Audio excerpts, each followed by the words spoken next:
think our other bus might have got lost, but the driver knows their way around camp pretty good, so hopefully they'll find their way up here eventually. This is cabin one. This is where all of the campers stay when they're here for the week.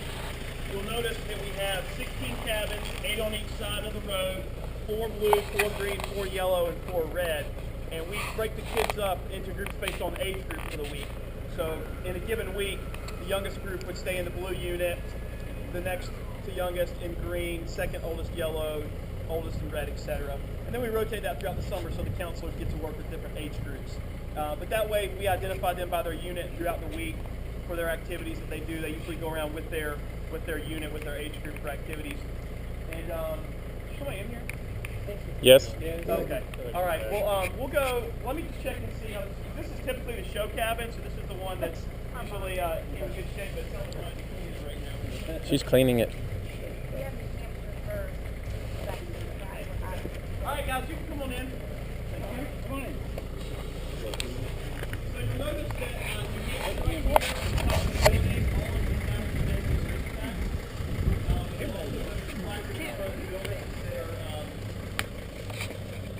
giving credit to whatever organization or individuals gave money to help fund that particular building. You also notice each cabin is decorated with memorabilia and pictures from that particular track. So since we're in the New Hampshire cabin, you'll notice photos and stuff from the track. That's great.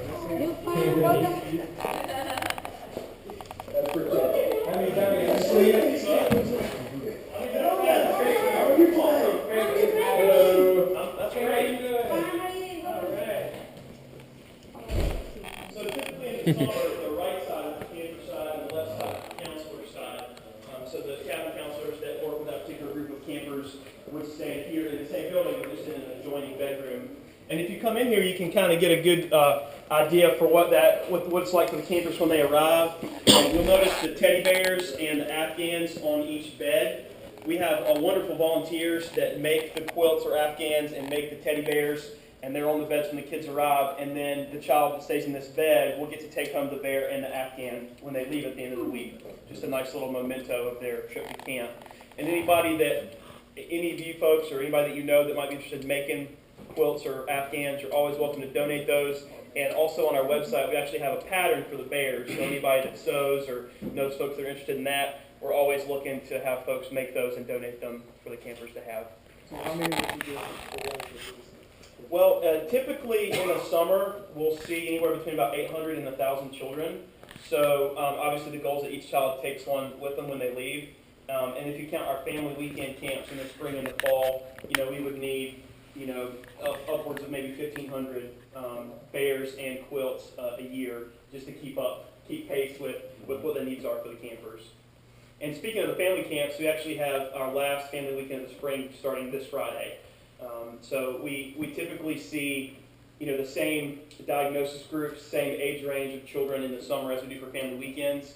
However, the family weekend camp, the whole family gets to come and do camp together. So we have 4 this spring and 5 scheduled for this coming fall, where kind of same age group, 6 to 16, serious medical conditions or chronic illnesses, and that child, if they are accepted to camp, gets to bring their whole family with them. Siblings, parents, any guardian or caregiver that lives with them in their home, they can come and they all get to stay here as a family and they get to experience camp together. So they get to go around to activities and participate together as a family for the weekend camp. Also for the family camps, I mentioned for the summertime, you have campers on this side and counselors on that side. For the family camps, as I mentioned, we have 16 buildings, but we can fit one family on this side of the building and one family on that side of the building. So our maximum capacity for family camp would be 32 families. And that way each family that stays here has their own private bedroom and bathroom and shower area, as you see right here towards the back of the room. And then the other family has the same setup over there as far as their bathroom and shower areas.